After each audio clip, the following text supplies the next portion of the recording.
I'm Joyce. I am an alcoholic. I have been through the steps as they're laid out in the Big Book with a very patient and loving Big Book step study sponsor, a loving God. Have made most of my amends, practicing the latter steps to the best of my ability. Step 5. First off, I am an alcoholic of the variety that's described in this book. I'll just very quickly tell you, when I started drinking, it was fun. As I continued drinking, it was an answer to all my problems. And in the end, it was the biggest problem I'd ever had to deal with.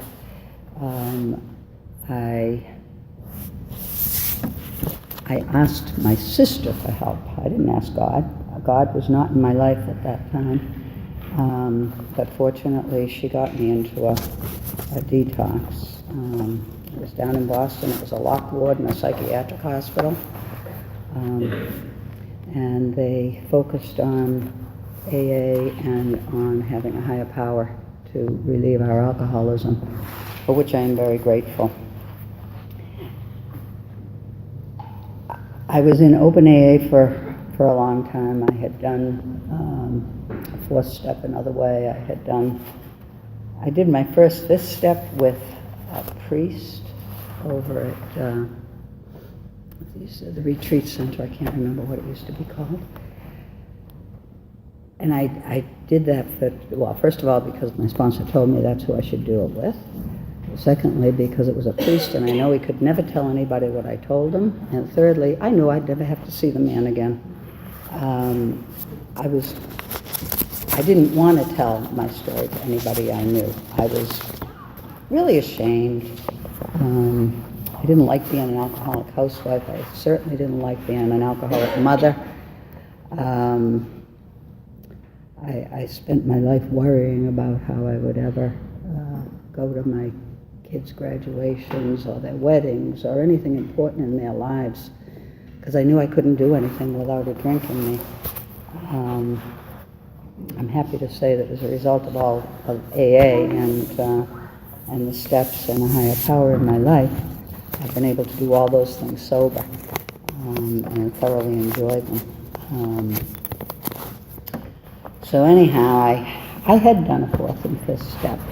I was 14 years sober when I came into Big Book Step Study. I had never heard of Big Book Step Study. I've since heard that there was Big Book Step Study around. I don't know if it was just for men at that time. I don't know. But I had never heard of it. But I went into a meeting. I say, God has a way of getting us where we need to be. I just walked in because it was near to where I had just moved, and it was near to where I was living. And I heard a few things that blew my mind. I loved the opening. If you're talking about the problem, you can't be talking about the solution. And that really hit me, because I was feeling kind of uncomfortable at some of my meetings because of the people who complain that they're not getting the promises, but they weren't doing the steps, you know. So I loved that, but what I loved most was what I heard from the people who were speaking, not only the speaker, but everybody in the room who could speak. I was not at all unhappy that I couldn't speak. I have to tell you, I thank Suzanne for asking me, but this is really tops on my list of things I hate the most to do. I hate public speaking. I'm fine one-on-one, but I could tell you some stories. It really has. I'll unconsciously sabotage it, if not consciously. Anyhow, that. So I was delighted that I could listen without having that pressure of having to speak, because I knew that whatever they were doing here, they had something that I didn't have yet. each anniversary that comes around, you start thinking about where you've been and where you want to go, and I always kind of assess where my sobriety is at that point. And for years I've been thinking, when am I ever going to get to the point where there'll be, where I'll think to go to God first, you know, because it just wasn't happening. I did not have a higher power who was personal to me. I had a higher power that I knew was there in a crisis. If I had a big problem, I knew I had an answer. I knew my alcoholism was being, I was staying sober by the grace of God. I knew I couldn't do that myself. And if I had big problems, I would immediately go to God. When my kids were acting out, I'd put them in God's hands, and I'd have to remind myself they have a higher power too, even if they don't know it. But on a day-to-day basis, you know, that's what I was hearing here. On a day-to-day basis, God in your life, that was alien to me, but it sounded so wonderful.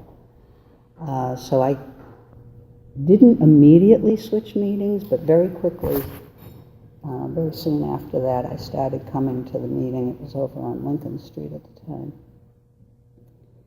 And I sat and listened. I don't know how many times I sat through the 12 steps, but I think it was a couple of years before I decided that I probably wasn't going to get it by osmosis, that I probably had to do the work.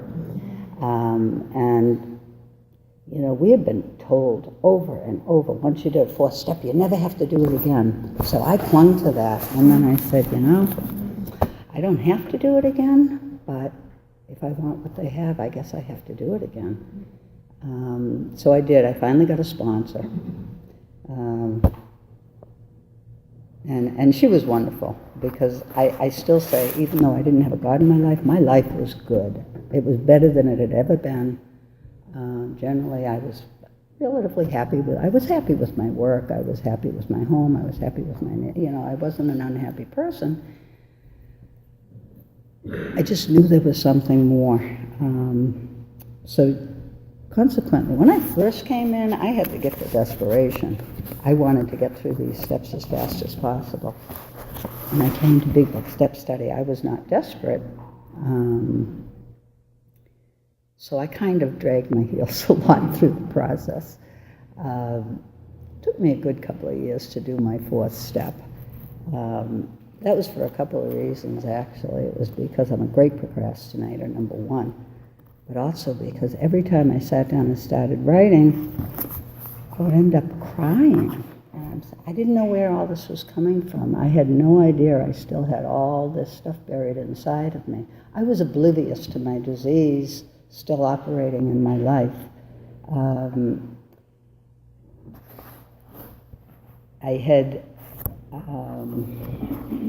gone through the readings with my sponsor, and you know, I kind of knew a lot of this stuff. But with the 4th step, it was totally different. Now, when I started my 4th step, this was the beginning of my understanding of what a relationship with a higher power could be. I said to my sponsor, I won't have a list for the resentment part, because I'm just not an angry person. And, you know, that's not me. And she said, don't worry about it. Say your 3rd step prayer 3 times and ask God to write the list for you. I said, okay. So I went home thinking, okay, we'll see what happens. God, I couldn't believe it. All of a sudden, names came, and I had a list. I had a fairly extensive list. Just about everybody I ever knew, probably. There were kids from when I was little. There were certainly all my family members. There were people I worked with. I mean, I didn't know it was resentment. I just knew these were people I was aggravated with, or, you know, I just had different words for it. But it made me realize, oh, God will help me if I ask Him. And I was told to ask Him every time I sat down to write, which I did. Finally got through the writing, which brings us to step 5. I had done my resentments, which, as I said, were fairly extensive. My fears were hundreds. It tells us we have 100 forms of fear. Well, I had hundreds. I literally had page after page after page because I was a fear-based person. And that I knew, that didn't surprise me in the least. Then I had to do the sex part too, of course, which brought up a lot of stuff too that I hadn't thought about. But this isn't the 4th step, thank God. So it came time. I called my sponsor. I said, I'm done. She said, okay. Then I'm going to sit down and start doing the 5th. My sponsor had not reviewed all my work every week like some do. You'll hear around here. She said, your work is between you and God. If you have questions, I'm here to answer them. I'm here to guide you. And she was always there to guide me. She always had answers to my questions. But she didn't look at my book every week. She didn't check on me. She'd ask me how I was doing, and I'd say, well, I haven't been doing very much, or anything for that matter for a while. But so she'd get me back working on it, but she didn't look over my shoulder all the time when I was doing my 4th step. So for the most part, my 5th step was going to be new to her, except for the few times she had looked at my work to make sure, because I'd ask her, am I doing it right? Am I doing it right? You know, I was always worried about doing things right.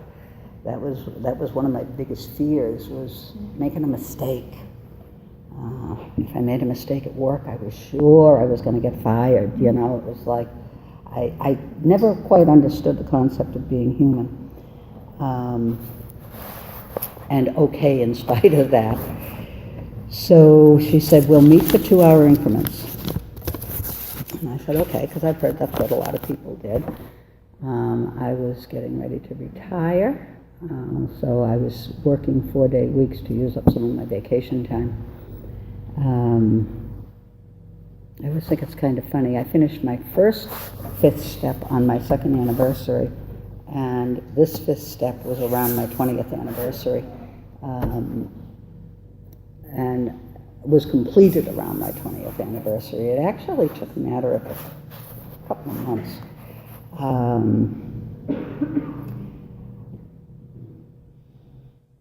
So we started meeting on Friday afternoons for 2 hours. I'd drive down to her house, and there'd be a candle and a chair for God, and she'd say to me, I'm here as the witness. This is between you and God, and I'm here as a witness. And she said, just start reading. And so consequently, I just started reading. Again, every single week, I would cry my way through the reading. It was like the most emotional thing I have ever gone through. I'm not a crier, but this 4th and 5th step just brought it all out. She would interrupt to point things out to me, or to identify, say, hey, I did that too, or my experience was very close to yours, kind of thing. And it was very comforting. I was not worried about telling her anything that was in my book. She was very kind, and after writing all this stuff, I wanted to be rid of it. I wanted to just get rid of it all. There were a few times that it was, I have to say, reading it out loud is a totally different experience from writing it. There were things I would hear, connections I could make when I was hearing myself say things. I never knew until I was reading my fifth. At one point I said, oh my God, I've blamed my poor mother for everything in my life. And she just looked at me and smiled. You know, it was always like I figured my mother didn't love me because she didn't demonstrate it. She didn't show it the way I needed it to be shown. Oh, poor me, you know. And she wasn't an affectionate person, but she loved her kids. And she tried hard to be a good mother. And for the most part, she was. But it was amazing to me that I blamed her for everything. Things that were going on in my adult life, I was still blaming my poor mother. That was another thing that became apparent to me, is that, you know, things that I did when I was a little girl, I was still doing, you know, and I had no clue that what worked as a defense as a little kid just didn't work as an adult, you know. It just made no sense. You know,